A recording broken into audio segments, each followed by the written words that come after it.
The box sat on the mahogany desk like a coffin, small leather-bound corners worn smooth by centuries of hands that had touched it before mine. The archive in Normandy had called 3 weeks ago, found something they said, thought you might want to see it. Your field of expertise. I am Dr. James Crawford, 68 years old, Professor Emeritus of Medieval Military History at Georgetown, and I have spent 40 years studying war, not the glory, not the tactics, the aftermath, the part that doesn't make it into the history books or the songs. My hands shook as I opened the box, not from age, from recognition. Inside 3 letters, parchment so old it felt like skin.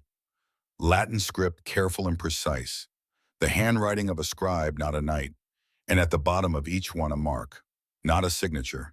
Knights in 1415 couldn't write, just a symbol pressed in wax. A bear standing on its hind legs, the Beaumont family crest. The archive had translated them. But I wanted to read the originals first. Wanted to see the ink, the pressure of the quill, the places where the scribe had paused. You can read hesitation in 600-year-old letters if you know how to look. My study door opened. I didn't turn around. I knew the footsteps, uneven, favoring the left leg, the same limp I'd watched develop over the past 3 years. Michael, my grandson, stood in the doorway, 26 years old, looked 50 in his eyes. Iraq had done that. 2 tours, came home in 2008 with shrapnel in his hip and something broken inside his head that the VA couldn't fix with pills or therapy. I'd asked him to come, didn't tell him why, just said I needed to show him something. He sat across from me. I saw his hand go to his pocket, checking for the pill bottle. He did that when he was nervous. Checking, making sure it was there. Even though he'd stopped taking them 6 months ago, the muscle memory remained. I pushed the box toward him. He looked at it, looked at me. What is it, he asked. Letters, I said, from 1415. Found them in a monastery archive. They've been sitting in a vault for 600 years. Nobody knew they existed. He didn't touch the box. His hand stayed flat on the table. I recognized the technique. When you're afraid you'll shake, you press down, create opposing force. Looks like you're calm, but you're fighting yourself. Why do you want me to see old letters, he asked. Because I said the man who wrote them went through what you're going through. Just didn't have a name for it. They called it broken spirit. Soldier's melancholy. We call it PTSD. Same thing. Different war. That got his attention. His eyes came up, focused. You don't know what I'm going through, he said, voice flat, not angry, just stating fact. No, I said, you're right. I don't know your war. I had mine. Gulf War, 90 to 91, not the same. Different desert, different enemy. But I know the after. I know the nights. I know the way sounds change, how crowds feel like threats, how you calculate exit routes in every room without thinking about it. I know that. He was quiet, then softer, he said, what do the letters say? I opened the first one, unfolded it carefully. The parchment crackled. Sounded like fire. This one, I said, was written October 24th, 1415, the night before the Battle of Agincourt. Written by a scribe named Father Benedict, dictated by a knight named Sir Edmund Beaumont, 52 years old. This was his 4th major campaign. He was writing to his wife Eleanor. I read aloud, translated as I went, Eleanor. By the time you read this, the battle will be finished. I write to you now because I may not have the chance after. We are outnumbered. The French have 15,000 men. We have 6,000. Tomorrow we fight. Henry is with me, our son, 22 years old, his first battle. He is afraid, though he tries to hide it. I see it in how he checks his armor over and over, same buckle, same strap. He checked it 7 times this evening. I have tried to teach him what I know, not how to be brave. I gave up teaching bravery 20 years ago. Bravery is a lie we tell ourselves before the killing starts. After, there is only survival. I teach him to stay in formation, to watch the man beside him, to run if the line breaks, to surrender if he's surrounded, to shout his name and title if he's captured. That's worth money. Common soldiers don't get mercy, they get daggers. I teach him not to be brave. I teach him to come home. Benedict is writing this for me. I cannot write, never learned. But he writes what I say word for word. He promised me that. No poetry, no glory, just truth. If I do not return, tell Henry's mother I tried to keep him safe. Tell her I failed the moment I brought him here. The letter ended there. I looked up. Michael was staring at the parchment. His jaw was tight. Did they survive, he asked. Yes, I said, both of them. Survived the battle. But what came after? I paused. Let the silence sit. What came after broke the sun, and the father spent the rest of his life trying to fix what he'd done, trying and failing. Michael's hand went to his pocket again. Check for pills that weren't there. I want to know, he said. What happened to them? Then listen, I said, because this is the part they don't put in the history books. This is the 24 hours after the battle, when the real war begins. The morning of October 25th, 1415, started in fog, thick and cold, the kind that settles in your lungs and makes every breath taste like iron. Edmund Beaumont stood in the English line, armor on, 40 pounds of steel, sword at his hip, lance in his hand, his son Henry beside him, 22 years old and trying not to vomit from fear.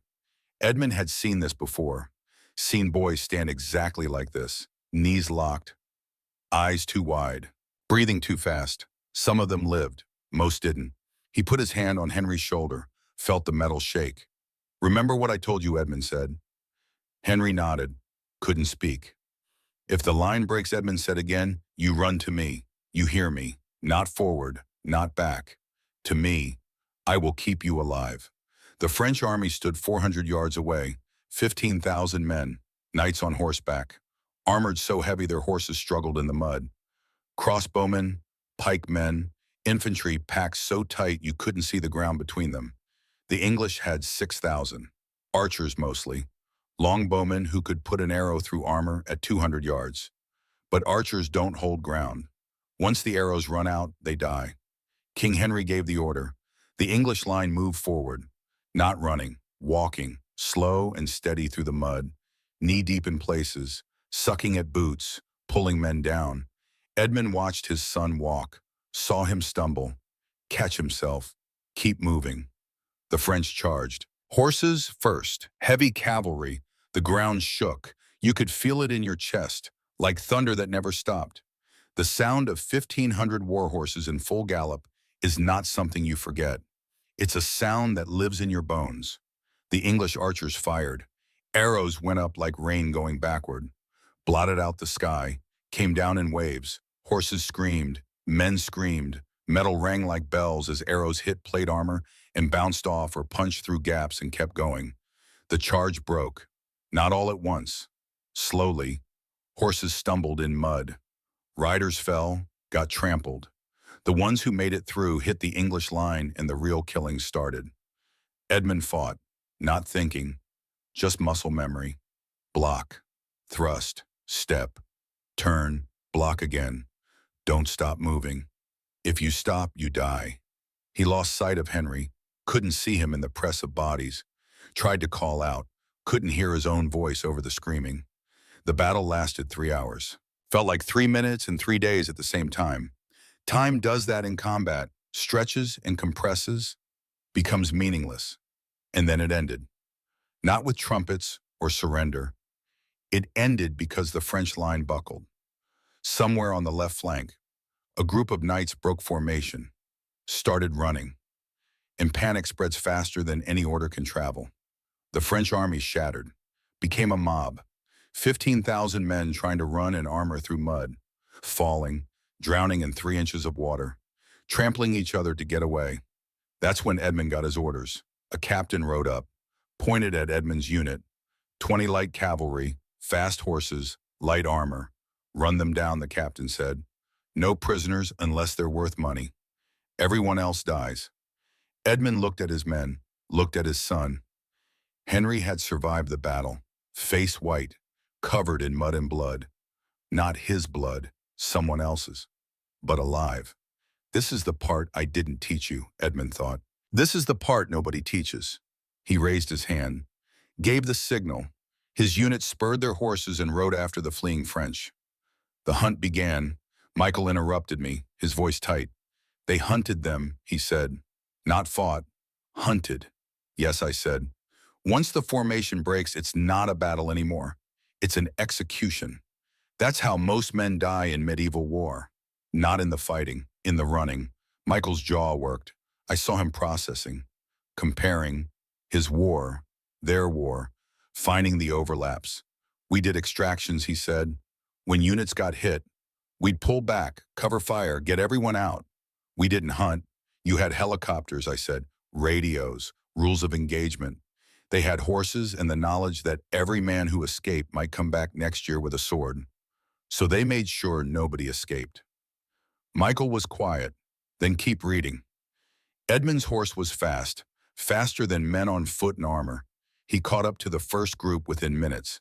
5 French soldiers, running. One of them turned, tried to raise his sword. Edmund's lance went through his chest, punched through the back, lifted the man off his feet and threw him. Edmund let go of the lance, drew his sword, rode down the next man. Blade came down on his neck. Not a clean cut.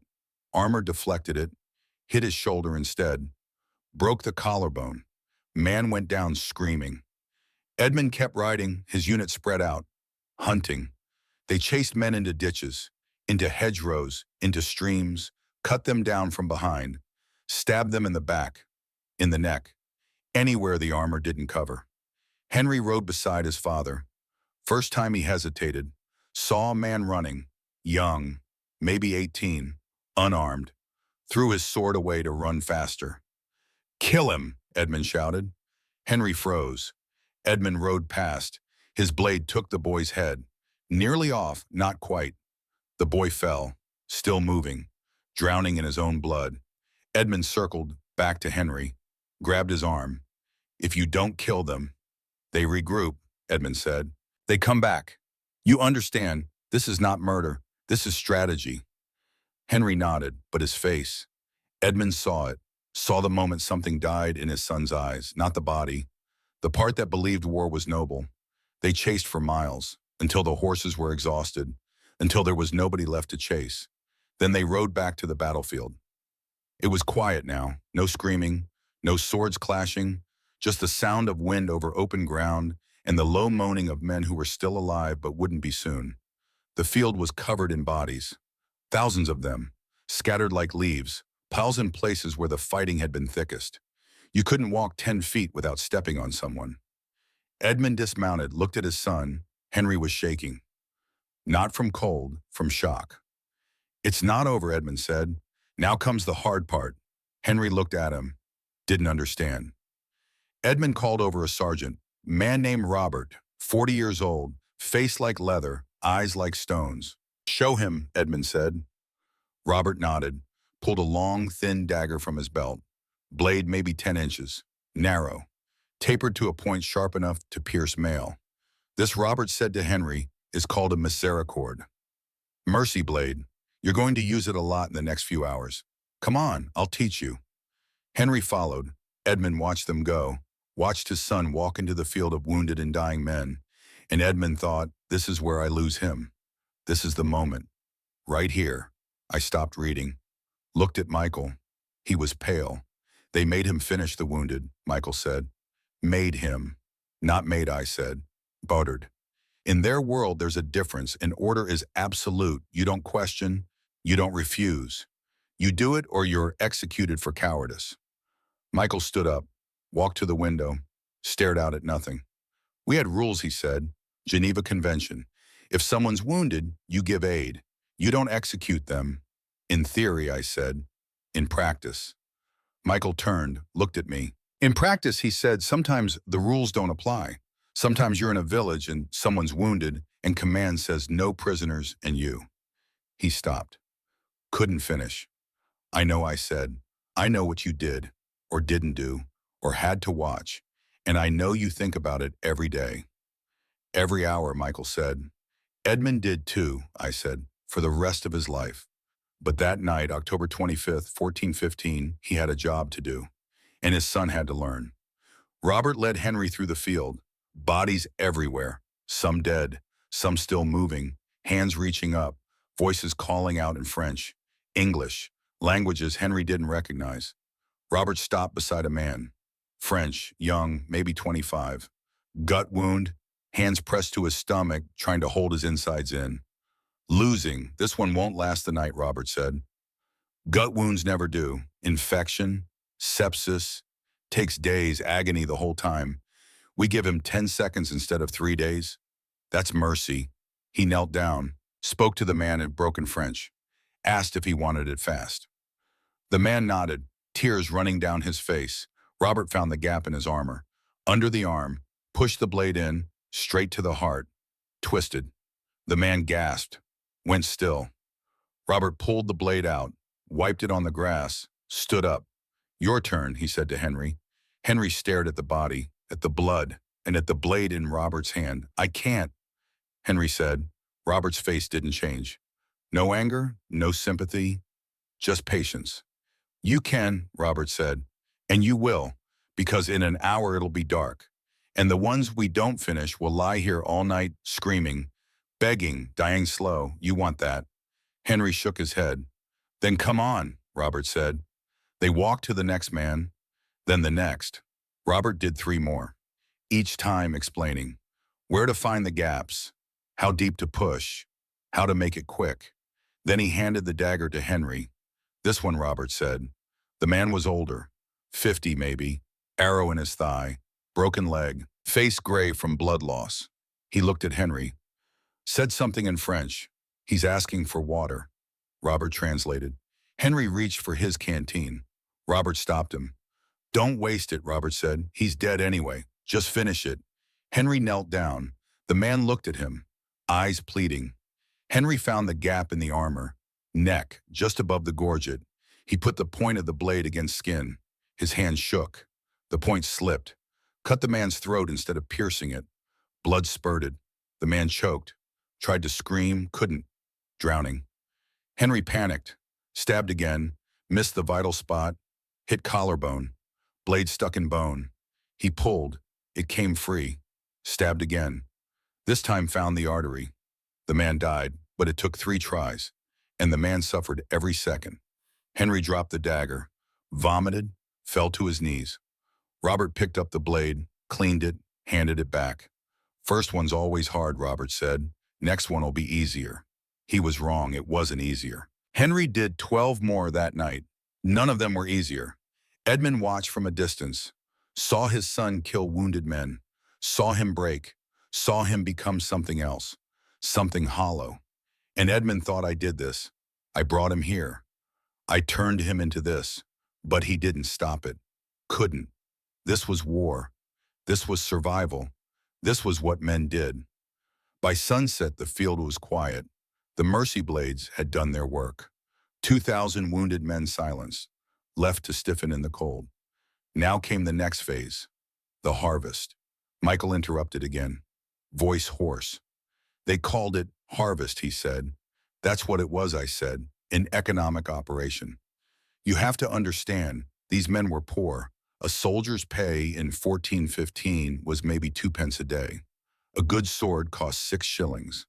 That's 36 days of wages. A full suit of armor, 2 years, maybe more. So when you have a field covered in dead men wearing 2 years of wages, you don't leave it. You take it, all of it. How, Michael asked. I'll show you, I said. This is where the second letter begins. I unfolded the second letter, dated October 27th, 2 days after the battle. Eleanor. Benedict writes this for me again. I can barely speak. My throat is raw from shouting orders. The field has been harvested. That is the word the men use. Harvested. Like wheat. Like we are farmers and the dead are crops. I watch them work. My men, other units, camp followers, local peasants, everyone who could walk came to take what they could carry. The dead were stripped. Completely. Weapons, boots, belts, shirts, breeches, everything. By noon, there were 3,000 naked corpses lying in rows, pale, bloated, already starting to rot in the sun. The smell, I cannot describe it. Sweet, thick. You taste it. It coats your tongue, your throat. You cannot escape it. Henry supervised one section. I watched him organize the men. Separate armor by quality, weapons by type, clothing by condition. He was efficient, methodical, his face blank. I do not recognize my son anymore.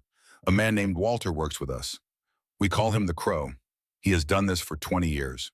Follows armies, waits for battles, then harvests the dead. He is very good at it. He taught Henry how to remove armor quickly, how to cut straps, where to pry, how to roll a body to reach buckles. Henry learned fast. Too fast. We found a man still alive. French, gut wound. Walter said, leave him. He'll die anyway, not worth the water. Henry asked if we should finish him. Give him mercy, Walter laughed. Said mercy is for soldiers. This is business. We take his armor. We leave him, simple. Henry took the armor. I saw his hands shake as he unbuckled the straps. The man begged. In French. Begged for water. For help. For good. Henry took the armor and walked away. Left the man lying there. Still begging. An hour later, the man was dead. Henry went back. Took his boots. I wanted to stop him. Wanted to say something, but what could I say? I have done the same. Hundreds of times. I am the Crow. Just older. We loaded everything onto carts, took it to the camp, divided it according to rank. Officers first, then soldiers, then camp followers. I claimed a full suit of plate armor, French, excellent quality, worth maybe 400 livres. Henry claimed a sword and 2 daggers, good steel, worth 50 livres. 50 livres, more money than he has ever seen. He held the sword, looked at me, asked if this was what war was really about. Money, I told him yes. Glory is for songs, money is for survival. He asked if I was proud of him. I could not answer, Eleanor. I do not know how to fix this. I do not know how to give him back what I took. His innocence, his belief that men can be good. He is a soldier now, a true soldier, and I hate what that means. The letter ended there. I set it down, looked at Michael. They turned it into business, Michael said. Made it transactional. It had to be, I said. These weren't rich men. They couldn't afford principles. They needed that armor, those weapons. It was their pension, their retirement, their children's future. But it cost them something, Michael said. Everything, I said. It cost them everything. While the common dead were being stripped, another process was happening. The sorting of prisoners. Edmund's unit had captured 11 men during the rout. 10 were common soldiers. One was valuable. His name was Count Philippe de Bourbon, 35 years old, full plate armor, heraldic symbols, captured trying to rally his men before the line collapsed completely. Edmund brought him to the holding area, a roped-off section guarded by 20 men. Philippe sat on the ground, calm, almost bored. How much am I worth? Philippe asked in perfect English. Edmund calculated. High nobility, French, wealthy family, lands, titles. 2,000 livres, Edmund said. Maybe more. Philippe nodded. Fair price. My family will pay. This is my 3rd capture. I know how it works, 3rd Edmund said. Philippe smiled. First time was 1403. Paid 800 livres. Second was 1411. 1,200. Inflation, you understand. War is expensive. You're not angry, Edmund said. Why would I be angry? Philippe said. This is the game. Sometimes I win, sometimes you win. Next year, maybe I capture you. We negotiate. Your family pays. Then we do it again. Edmund stared at him, trying to understand how a man could be so calm about being captured. You've never killed anyone, have you? Edmund said. Philippe laughed. Of course I have. 6 men, maybe 7, all in single combat, all honorable. But most of the time I surrender. Or they surrender. No point dying when you're worth more alive. He looked past Edmund, at Henry, standing nearby, listening. Your son Philippe asked. Yes, Edmund said. First campaign, Philippe said. I can tell. He has that look, like he's just discovered what war really is. Edmund didn't answer. Philippe leaned forward, spoke quietly. Let me give you advice, he said. Night to night, send him home. This war will go on for decades. England and France have been fighting for 70 years. It will not end in our lifetime. Maybe not in his. So send him home. Let him marry, have children. Live a life that doesn't smell like corpses. I can't, Edmund said. He's my son, my heir. He has to learn what Philippe said, how to harvest the dead, how to execute wounded men, how to calculate the value of a human life in livres. You want him to learn that. Edmund's jaw tightened. He walked away without answering. Henry followed him. They walked to the edge of the camp, stood looking out at the battlefield. The sun was setting, turning the sky red, like the ground, Father Henry said. That man, the Count, why don't we just kill him? He's the enemy. He's worth 2,000 livres, Edmund said. And the man I killed earlier, Henry said. The one with the gut wound, what was he worth? Nothing, Edmund said. Common soldier, no family, no money, worth more dead than alive. We took his armor, that's all he had to give. So his life, Henry said. His life was worth a suit of armor. Edmund turned, looked at his son, saw the question in his eyes. The one Edmund couldn't answer. Yes, Edmund said. That's exactly what it was worth. Henry nodded, face empty. Understood, he said, and walked away. Edmund watched him go, watched his son disappear into the camp, into the rows of tents, into the dark. And Edmund thought, I've lost him. He's standing right here, breathing, alive, but I've lost him. I paused, looked at Michael. You asked me earlier, I said, if they recovered. Edmund and Henry, if they came home whole. Michael nodded. They came home, I said. Bodies intact, but whole. No, let me read you the third letter, the one Edmund tried to burn. 3 weeks after the battle, early November, the English army was still camped near Agincourt, waiting for ransom negotiations to complete, waiting for the wounded to heal or die, waiting for orders to move. The bodies had been buried, 6,000 French dead, 400 English, buried in mass graves. Pits dug by local peasants under guard. Long trenches, deep enough to hold hundreds. Edmund had supervised pit number 3, 1,500 bodies. His son Henry supervised the loading. They worked for 4 days, loading corpses, stacking them, packing them tight. No ceremony, no prayers, just labor. Father Benedict had tried to give last rites, 1 prayer for every 10 bodies. But the math didn't work. 1,500 bodies, 150 prayers, 5 hours of non-stop prayer. He collapsed on day 2, weeping, saying he couldn't do it, couldn't bless them all. Edmund told him to bless the pit, all at once, 1 prayer for everyone. Benedict said that wasn't theologically correct. Edmund said God would understand, or he wouldn't. Either way, they were dead. Benedict blessed the pit. They filled it with dirt. Moved to the next one. Henry didn't speak during those 4 days. Just worked. Lifted bodies, dragged them, threw them in, his face blank, eyes empty.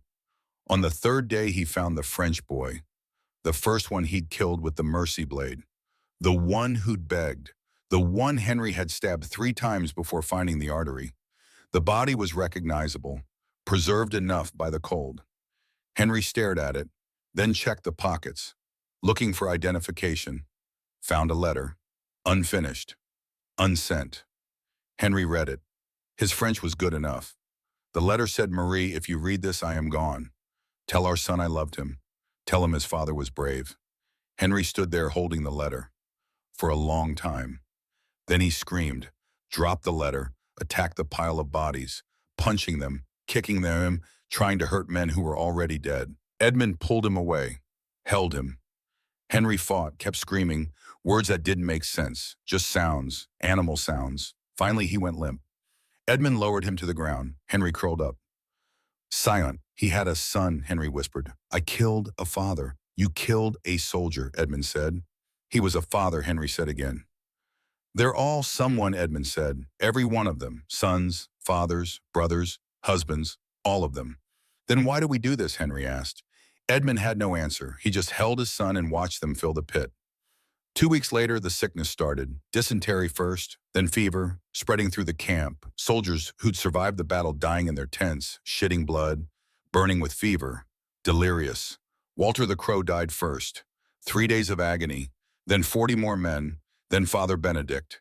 Benedict called for Edmund before he died, asked him to come alone. Edmund sat beside Benedict's cot. Benedict was gray, sweating, shaking. I made copies, Benedict whispered, of the letters, the ones you dictated. I sent them to my monastery. They'll keep them. You weren't supposed to, Edmund said. I know, Benedict said, but Eleanor deserves the truth, not the lie, not the glory, the truth. She doesn't need that burden, Edmund said. Benedict grabbed Edmund's hand, weak grip, fading. She deserves to know what you gave, Benedict said. What Henry gave. What a king, promise me. Don't burn the letters. Let them exist, somewhere, for someone. Edmund didn't promise, but he didn't refuse either. Benedict died that night. Edmund sat alone in his tent, took out parchment, quill, ink. Benedict had taught him basic Latin before he died, enough to write simple sentences. Crude, mistakes everywhere, but readable.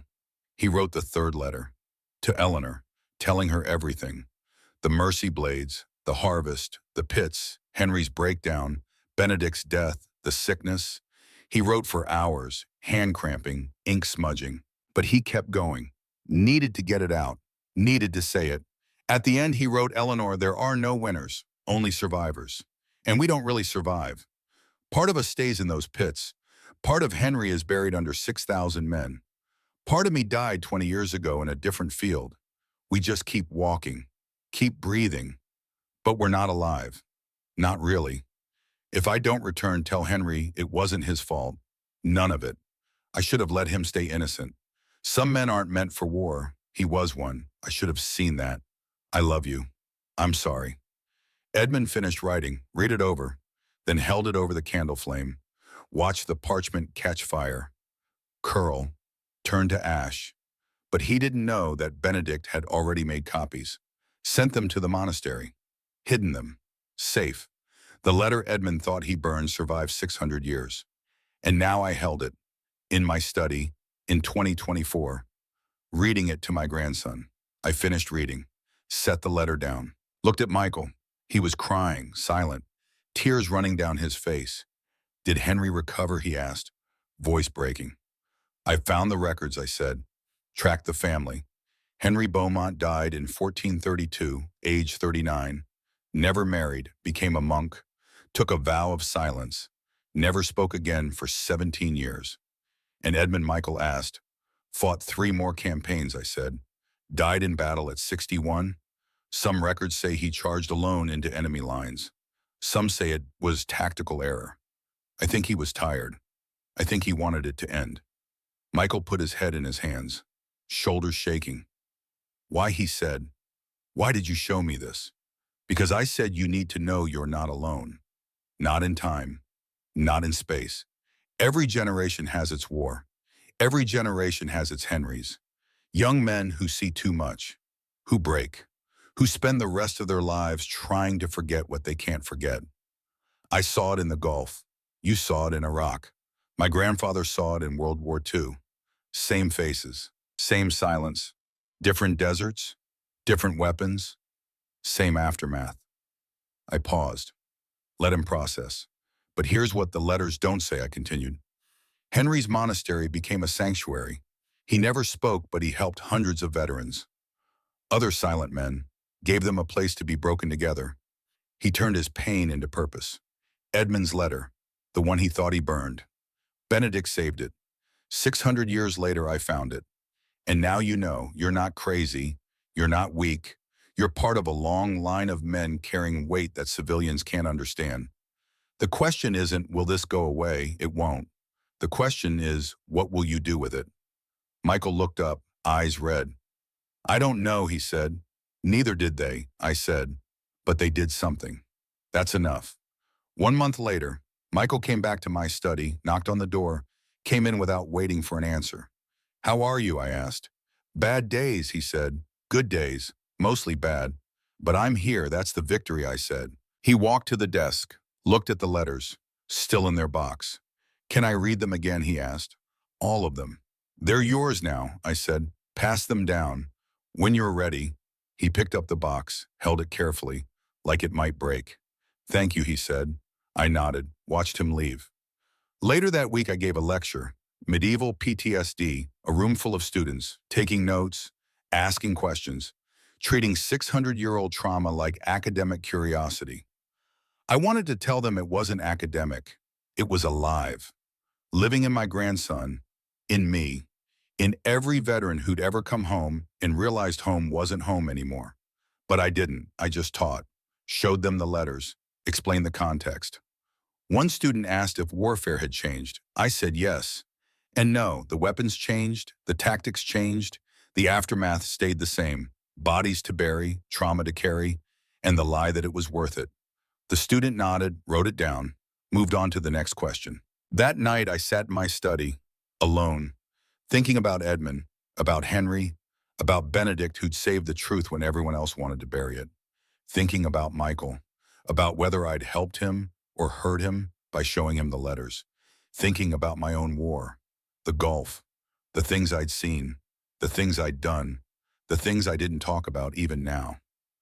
I opened my desk drawer, took out a folder, letters I'd written, never sent, to my wife, my children, trying to explain, failing. I'd almost burned them, many times, but something stopped me. Same thing that stopped Benedict. The truth deserves to exist, even when it's ugly, even when it hurts. Especially then. I put the letters back, closed the drawer. Somewhere across town, Michael was probably awake, staring at the ceiling, fighting his own mind, his own memories. But maybe tonight he'd remember Edmund, remember Henry, remember he wasn't the first, wasn't the only, wasn't alone. Maybe that would be enough to get him through. Maybe.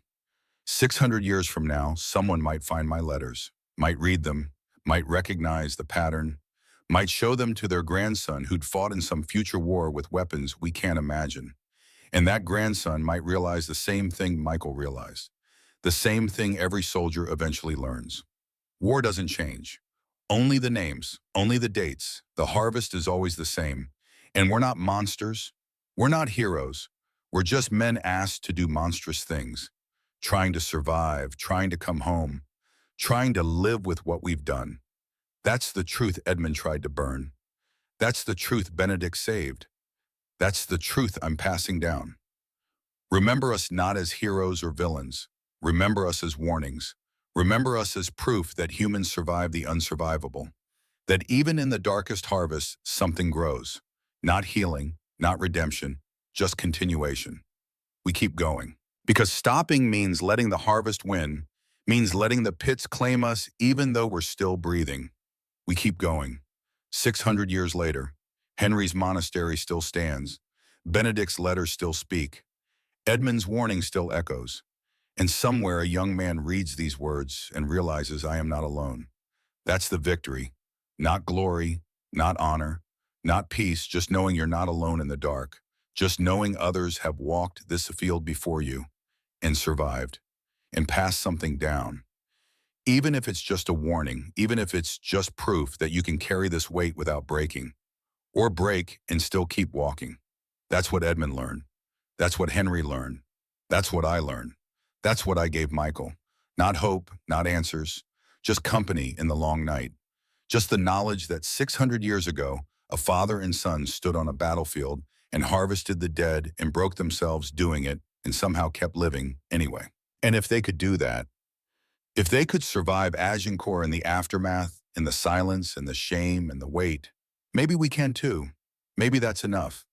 The letters sit on my desk, waiting for the next war, the next soldier, the next breakdown, the next question that has no answer except you're not the first. You're not the first. You won't be the last. But you're not alone, never were. The field at Agincourt is peaceful now. Green grass, flowers in spring. Tourists walk it, take pictures, read plaques about the battle, about the English victory, about King Henry's great triumph. They don't know they're walking on 6,000 bodies. Don't know the grass is so green because the soil is so rich. Don't know the harvest fertilized the earth for 6 centuries. A grandfather walks the field with his grandson. Points, explains. The boy asks if the soldiers were brave. The grandfather pauses, thinks about how to answer, finally says they were scared, they were human, like us. The boy nods, doesn't understand yet. Will someday, when he's older, when he's faced his own harvest, whatever form it takes. Then he'll understand. Then he'll remember this moment, this field, this conversation.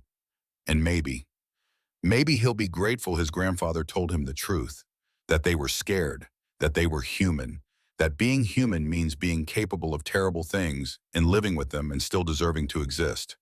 That's what the letters teach. Not glory, not shame, just truth, raw and ugly and necessary. I close the box, put it back on the shelf, turn off the light, go to bed, but I don't sleep. Haven't slept well since 1990. Won't sleep well until I don't wake up. Edmund didn't either. Henry didn't either. Michael doesn't either. We're a long line of men lying awake, staring at ceilings, seeing fields, seeing faces, seeing the harvest that never ends. That's our inheritance. That's what we pass down. Not glory, not honor. Just company in the dark. Just proof that others have been here, have survived, have kept going even when going felt impossible. That's enough. Has to be. Because it's all we have. The letters remain, the truth remains, the warning remains. For the next war, the next soldier, the next harvest, we were not monsters. We were men asked to do monstrous things. Remember us not as heroes or villains. Remember us as warnings. Remember us as proof that you can survive this, that you can carry this, that you're not alone. 600 years, the message doesn't change, only the messenger. Now it's your turn. Read the letters, learn the truth, pass it down. The harvest continues, always has, always will, but so do we.